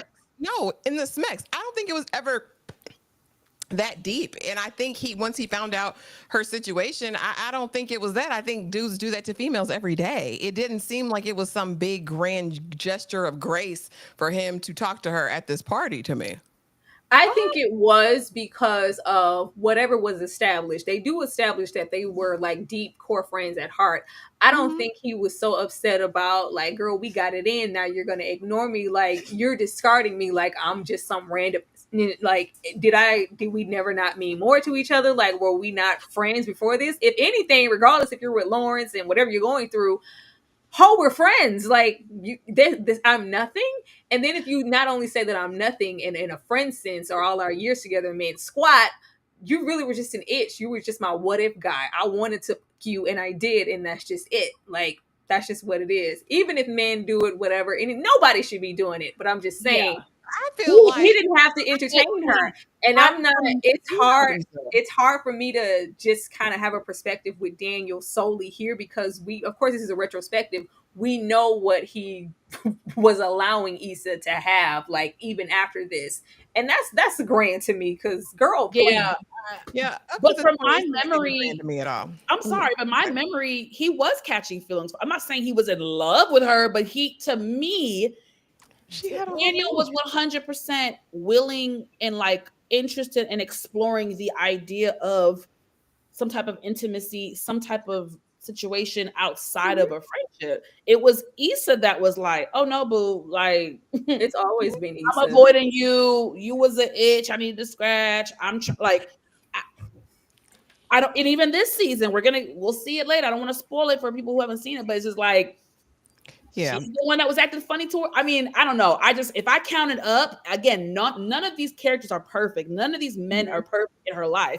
Daniel is not some perfect angel. I'm not saying that. But if we line it up and we tally it up, the offenses, she did way more offenses to him than he did to her. From my memory, from from what I've seen, it's 1 and 1, and we cool. Like it was never I, that deep to me. I don't get 1 and 1. I I don't will agree. say, even if it is, because there shouldn't be any bias, because people do it all the time, both sexes. But in a sense, especially between her and Lawrence, they are users, and Issa is a user as far as Daniel is concerned. And when we get into her other friends, Molly of it all, we're gonna She was a user a lot throughout to this everyone. If we're being real, one night stand on a studio couch. It's not giving. Actually, not a one night stand up. She It ain't felt a decent stroke since. We not gonna dismiss the studio. But I'm saying it don't give. She broke his heart. Like, all right, your pride got a little hurt. All right, Bookie Boo, you still probably want that cat eventually. Like, hey, it is what it is. Okay, what about Felix? Ashley, Daniel been through worse than the Issa moment. But anyway, I just don't feel like it was that deep for him to be hurting behind that. But I digress. Maybe I'll see it again as I finish watching the season because I don't remember. But as far as this, I thought this was hilarious. It tickled me because you looking how you looking, sir, have the audacity and unmitigated gall to be funny in my face right now. I would have hurt his feelings at this party, and it would have been hilarious. I think it would have been a moment for a Kiki. I probably would have got my girlfriends. Come on over, ladies. Let's meet. So and so. I think it would have been a time. A time would have been had at this party in his face. Because when he said, "Do you ever change it back? Like you look nothing like the pictures I saw online. Who are you? And your voice like you." This is what you sound like all the time. Oh, okay. Yeah, I thought it was funny, and I think it was a kind of a comical look at what online dating is and what it turns out to be. He acts like he was catfished. I'm like, it's her. It's her. You see that mole right here? That's it's identical. What I do, I think it's funny. People use their best pictures on those profiles, and if you're not coming at that same, it bees like that. It bees like that. And let's be very clear: the men on dating apps, their photos are usually terrible, but I will say for me, ladies, as a tip, I always put like multiple photos with different hairstyles just so, the men can kind of see, because I'm a girl that switches it up, honey. So you're going to see me with braids. You're going to see me with black hair, dog hair, whatever, highlight, whatever, a ponytail, whatever. Yeah. Because it was a contrast. It was a long braids, and then grow up. He wasn't even that deep. To grow up. Felix the cat looks like he works at Express. I need him to get on. Yeah, he's walking in here. Before we come here like he's Chestnut or somebody. Episode 4. I had to address it because it's here. We have to address the Kelly moments because she gets them. We closing out the night because Kelly gonna find a man. She gonna have her piece of arm candy somewhere, and this episode was no different. But this particular guy decided to play with her hot pocket, her coin purse underneath the table in a restaurant full of folks, and it was a cheat day. It's a cheat day, but Ashley doesn't have to be long. Is this okay? That's Roscoe's. No, Kelly is nasty and a freak hoe. That is so not okay to be getting diddled under the table at Roscoe's Chicken and Waffles. We are here to eat chicken and waffles. Monique, was this okay? No. You had to think about it though. No, I ain't thinking about nothing. No. Like, sis, if you was at a movie theater, if you were, we are eating. I am eating my meal next to you. I'm not even 5 feet away from you, baby. I'm right here trying to eat my good waffle and my good chicken, and you getting played with. I just don't know. Table. Why we gotta put that narrative on Kelly? It's always a hint of desperation with Kelly, and I don't want that because it's always tropey and a little too close to the fat funny friend. And I think she deserves more than that. Like it's cool and it's fun because it's Kelly, and girl, I can't believe. But then even prior to this, we have to have notations of her talking about if she or could she F Derek. Like even if it's in a joking sense, that's your best friend. Like that. I didn't like that. And then we get here. It's like, I can't wait until, hey, if y'all want to go to the stall, go in the car, go, wherever, to where it's just not all of this. Like people, I can literally grope your thigh right now if I wanted to as your friend, and I don't want to be that close to you and your juices. Like, and the fact that we still have it to where like, oh, this is this, like it almost feels like, you know, I'm having a man boo boo, but let me get to the getting while the getting is good, because you know, as a thick girl, I might not have another option. So if you want to play with this kitty under the table, who am I to tell him no? Okay, let me just. I was like, come on, like, come. All right, Ashley. I mean, it was funny. It was. They thought Kelly was having a stroke. I did too. It was definitely giving stroke. It's a cheat day. But ending off the episode, we get here because decisions were made. Now we're decisions are made, and I just feel like we're inviting disaster, chaos, and we're settling for familiar comfort. Because we have Molly here closing the door. And if you're going to close it, girl, you wouldn't even thought to text, well, you know, actually, I'm really free if you want to slide. Like, let me delete that and wait to text that next episode. Whatever. I think she's settling on Dro and maybe feeling like what she deserves as far as Molly, because I may not deserve a Sterling right now, but Dro and his wife, and me just being a side to that, being a third wheel, I could get with that. Let me entertain him later. But I'm gonna leave the door open. Right now I'm gonna close it because I'm still pondering, but we all know what she's planning to do. And if you didn't open the door in the first place, Ashley, if you didn't open the door in the first place, Molly, he wouldn't have even thought that it was okay to even insinuate, would you be down? Because we're open. He did it because you left the door open for him to do so. And then we have Issa over here. I've been humbled, you know. I've been up and I've been down. But look at the door to come around. She down and out. And then we have, you know what we always have. We sitting at this function. Kelly got fingered over here. Freddie got fingered sitting next to me. She's preoccupied. And then we have Molly. As we stated, Molly always has, you know, option or somebody who's interested, and we want to talk about the symbolism in Lion King. Regardless, we're talking. I can't even get any attention. I've been humbled in the worst way in front of Daniel, in front of just myself, because you couldn't tell me after Neighbor Bay that I ain't had that in a bag. But you know who would never humble me? Who's going to always be a warm comfort? I have an open door, a warm bosom, if you will. Good pecs, good muscle, chocolate skin, pearly smile. Maybe take me to a good hot meal. It's always going to be. It's going to be Daniel. Let me go over there and sit next to him. Why am I out here having a hotation when I could just really entertain Daniel? Because he's always going to be my soft place to land. Regardless if I'm interested in him on that level or not, I'm going over there. Familiar comfort.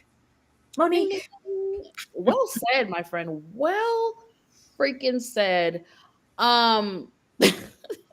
Daniel, that damn smile with Daniel, that was a hot ass mess. No, I mean, listen, I don't want to beat a dead horse, but justice for Daniel. He look at him right there for her. No, it was a cute little moment for them to like reunite. Like he couldn't help but just laugh and be kind of jovial with her. So it was a cute moment that he, you know, she went over there next to him, and that's going to spark their next hookup, I guess. And then Molly. I'm just shaking my head. You know, I've stated already how I feel about the situation.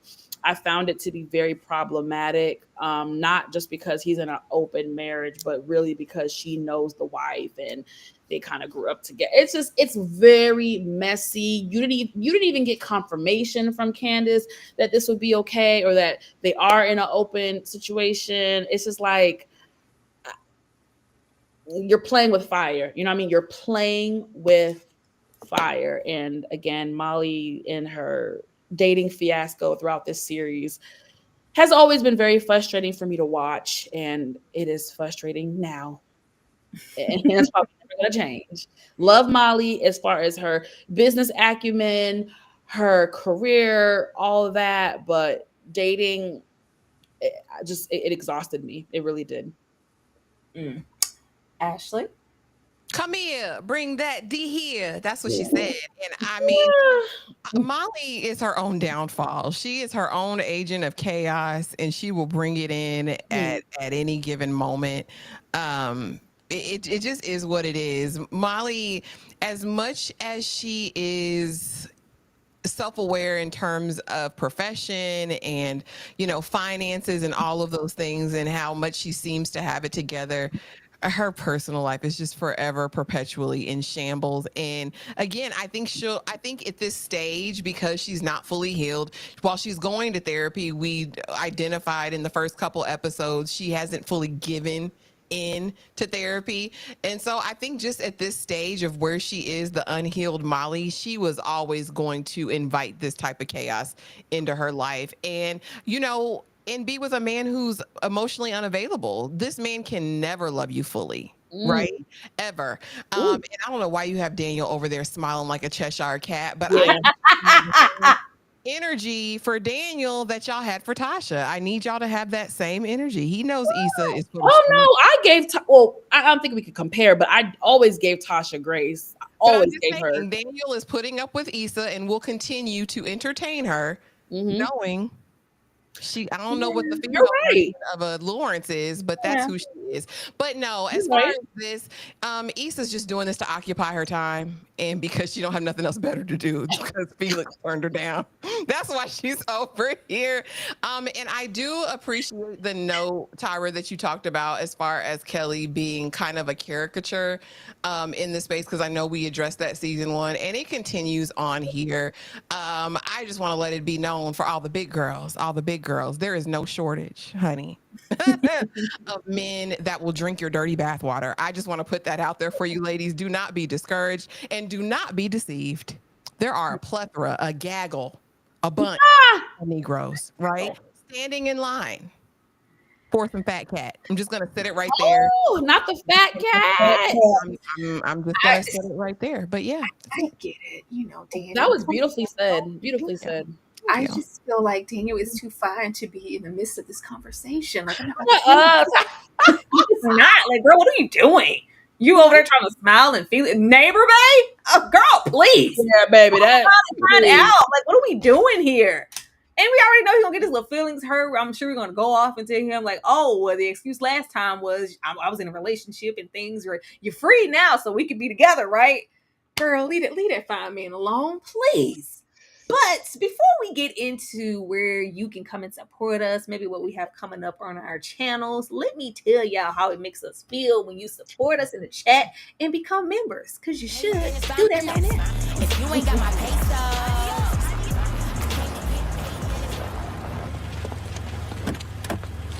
I'm going to the Brenshaw Mall. Oh, shit!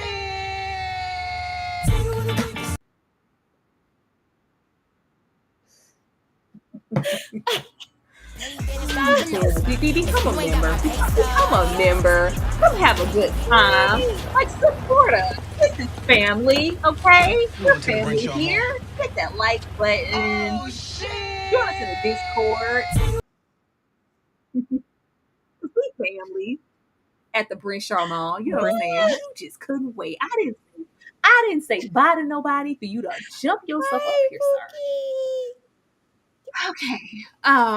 Monique, I'm gonna come to you first. Let the people know what you have going on over there on your channel and where they can come to. Yeah, oh child. My channel is under construction right now. I actually just check out my recent my finale recap of Raising Kanan. If y'all just want to, before we bow out of Raising Kanan, just go check it out, because I read Kanan for filth.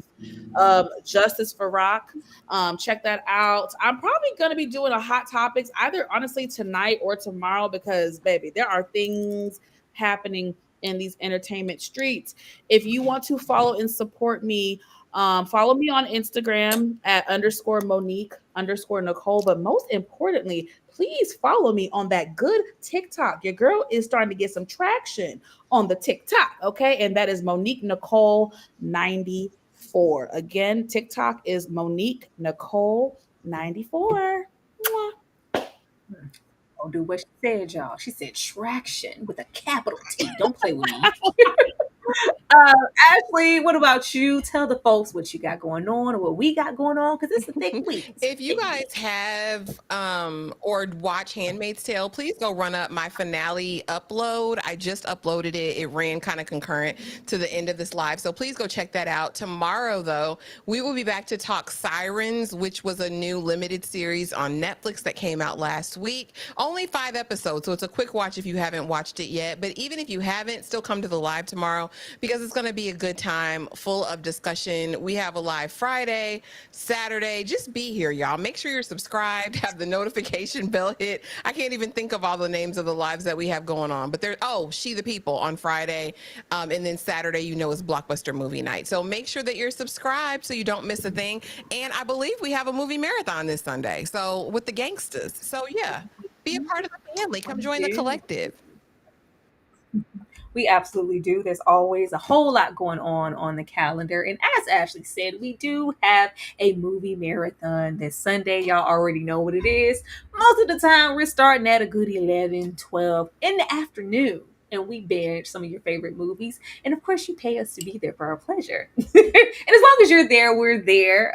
This week's theme will be Gangsters with Guns. Hopefully, you guys come on down there this Sunday to support as well as all of the other lives that we have coming up. Because I do think that I'm going to put a Hot Topics somewhere this week. I just got to figure out, how that's going because we're booked and busy. But thank you guys so much for kicking it with us for Insecure, and hopefully we see you back next Wednesday. Good night, y'all.